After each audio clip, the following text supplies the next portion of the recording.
Πάμε να μπούμε στα σημερινά μας θέματα. Να ξεκινήσουμε με την Αφροδίτη Ορφανοπούλου. Η Αφροδίτη Ορφανοπούλου είναι μία μητέρα 2 κοριτσιών, της 5χρονης Αγγελικής και άλλης μιας κόρης 2 χρονών. Η Αγγελική, που είναι σήμερα 5 ετών, όταν γεννήθηκε, η μητέρα της διαπίστωσε ότι πάσχει από το σύνδρομο Down. Είναι κάτι που δεν είχε φανεί καθόλου στις εξετάσεις και στην εγκυμοσύνη της. Είχε μια πάρα πολύ καλή εγκυμοσύνη, αλλά η ίδια επίσης λέει ότι δεν ήταν και η ίδια καθόλου οικία με την ασθένεια, με το σύνδρομο. Δεν είχε κάποιον στο περιβάλλον της, δεν ήξερε πώς να το αντιμετωπίσει. Μιλάει για το πώς είναι σήμερα η ζωή της μαζί και λέει ότι παίρνει δύναμη η ίδια από εκείνη και όχι το παιδί από εκείνη. Και να πούμε ότι καθόλου συμπτωματικά, σήμερα είναι η Παγκόσμια ημέρα για την ενημέρωση για το σύνδρομο Down. Με τις ευχές μας αυτά τα παιδιά σιγά σιγά να γίνουν όλο ένα και πιο ορατά και να έχουν μια κανονική κοινωνική αντιμετώπιση. Πάμε να δούμε. Είμαι η Αφροδίτη λοιπόν, η μαμά της Αγγελικής που είναι 5 ετών και της Αθηνάς που είναι 2 ετών. Η Αγγελική έχει σύνδρομο Down. Παρ' όλα αυτά, η προσωπικότητά της είναι τόσο δυνατή που ξεπερνά το κάθε σύνδρομο. Και πιο περήφανη δεν θα μπορούσα να είμαι για εκείνη. Το ότι έχει σύνδρομο Down το ανακαλύψαμε κατά τη γέννηση. Δεν το γνωρίζαμε πιο πριν και αν με ρωτούσε κάποιος θα έλεγα ότι χαίρομαι που δεν το γνωρίζαμε πιο πριν. Γιατί πολύ φοβάμαι ότι από φόβο ή από άγνοια ίσως να είχα λάβει μια απόφαση που θα την μετάνιωνα μετά. Η εγκυμοσύνη μου ήταν καταπληκτική.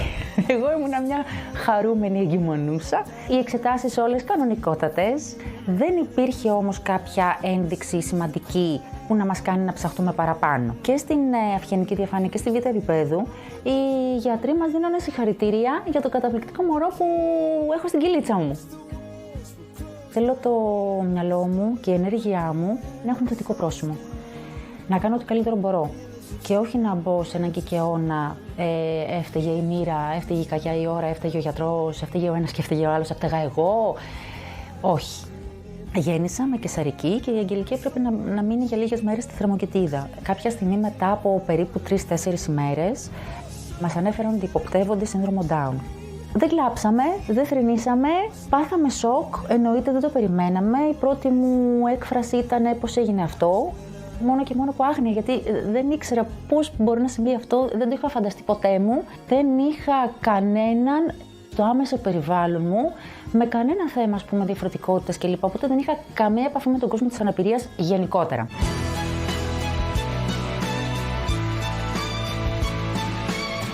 Ο Γρηγόρης, ο μπαμπάς, είναι αθλητής και κρατάει την Αγγελική σε πολύ καλή φυσική κατάσταση. Συμμετέχουν σε αγώνες δρόμου μαζί και αυτό όλο έχει βοηθήσει πάρα πολύ την Αγγελική και στην ανάπτυξή της αλλά και στην κοινωνικοποίησή της. Την αγαπάει πάρα πολύ, κάνει το καλύτερο για εκείνη, πραγματικά. Γίνεται για δεύτερη φορά μαμά. Πώς ήταν η δεύτερη εγκυμοσύνη? Ήμουν πιο προετοιμασμένη για οτιδήποτε θα συνέβαινε. Ήταν πολύ καλή η εγκυμοσύνη μου.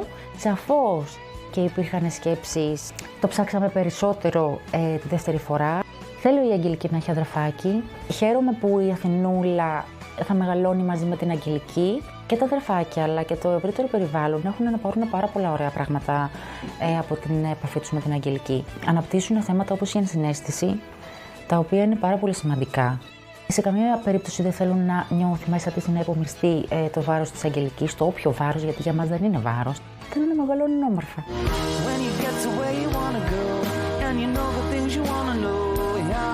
Κάποια στιγμή κατάλαβα ότι αν εγώ δεν νιώθω καλά, τότε δεν θα είναι καλά κανείς άλλος στην οικογένεια. Ειδικά τα πρώτα χρόνια, αυτά τα συναισθήματα ήταν πάρα πολύ έντονα. Πιο πολύ με άγχωνε και με αγχώνει το ιατρικό κομμάτι. Που δόξα τω Θεώ είμαστε μια χαρά. Όμως με αγχώνει και θα με αγχώνει νομίζω για πάντα.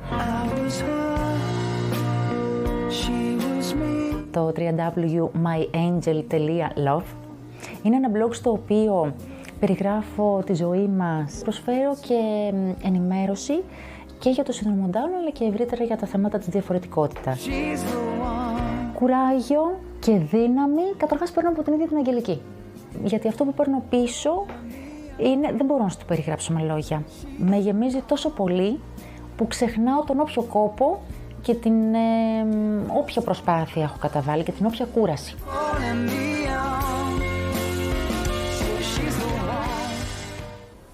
Σπουδαία, σπουδαία και ξέρεις τι, μου κάνει εντύπωση αυτό που είπε για τον προγενετικό έλεγχο, ότι δεν φάνηκε κάτι. Αλλά αυτό δεν είναι κάτι που το κρατάει μέσα της με θυμό. Τώρα που ζει τη ζωή της με την Αγγελική, που σε κάθε περίπτωση είναι ένα θαύμα και τη γεμίζει χαρά, λέει τελικά καλύτερα που δεν το ήξερα, γιατί τότε ίσως να είχα προβεί σε μια απόφαση που τώρα, ξέροντας την Αγγελική και έχοντας στη ζωή μου, θα την είχα μετανιώσει. Όλες μας έχουμε βρεθεί στη θέση, όταν κάνουμε προγενετικό έλεγχο, ουσιαστικά κάνουμε ερωτήσεις και αποκλείουμε πιθανότητες. Και στο τέλος λες, κάθε φορά που κάνω μια ερώτηση, είμαι έτοιμη για την απάντηση. Δεν είναι για όλες τις γυναίκες βέβαιο το τι θα κάνανε, αν είχαν μια δυσάρεστη απάντηση. Αυτό.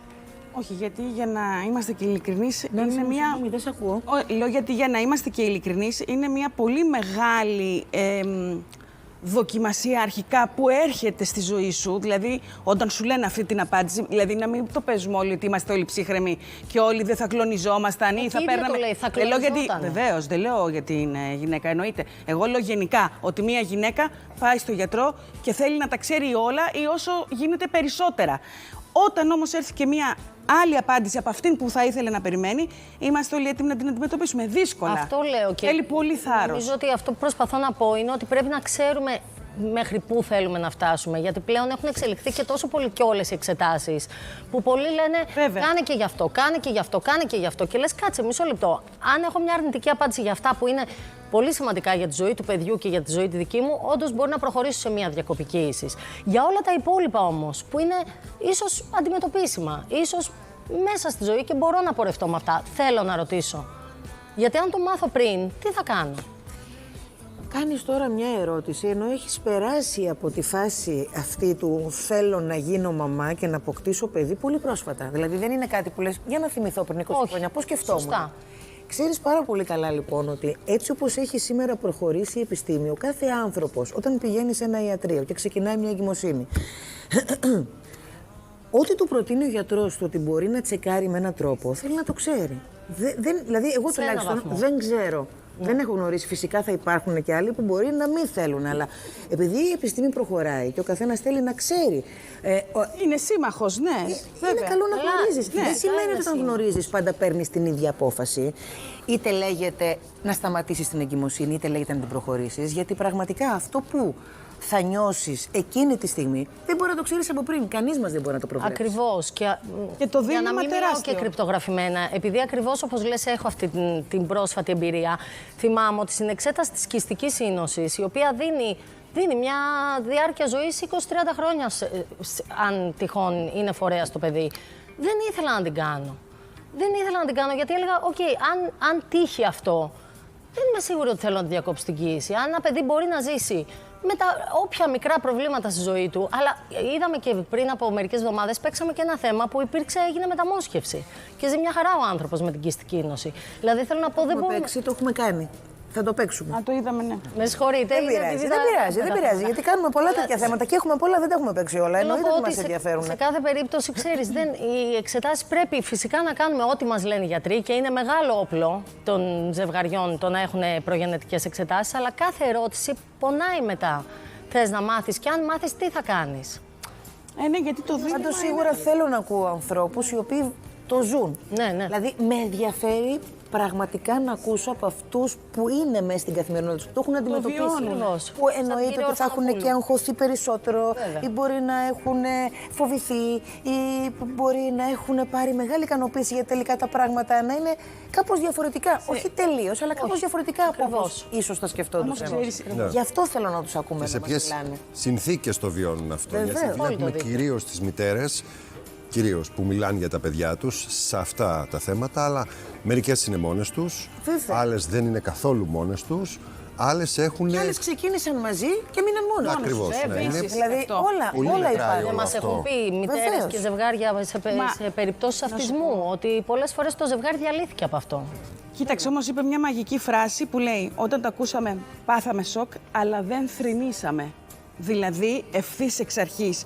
Η ματιά τους απέναντι σε αυτό το γεγονός ήταν πολύ συγκεκριμένη. Γι' αυτό και μετά το παιδί τους είναι στο φως. Αυτό είναι το μήνυμα, ότι το παιδί τους είναι στο φως. Αφού έχει και αυτό το blog, εγώ δεν ξέρω αν το περάσετε από κάτω. Θα ήθελα, το περάσατε ωραία, γιατί Είναι καλό. Άλλες γυναίκες που θέλουν να ακούσουν, να μάθουν, να δουν λίγο ποια είναι της καθημερινότητας αυτά που μπορεί και αυτές ίσως να προσπαθήσουν να κάνουν ή να αλλάξουν ή να βάλουν στη ζωή τους. Οτιδήποτε. Είναι καλό λοιπόν να το έχουμε δείξει για να ξέρουν. Και αν δεν το έχετε δει, θα σας το ξαναδώσουμε. Λοιπόν,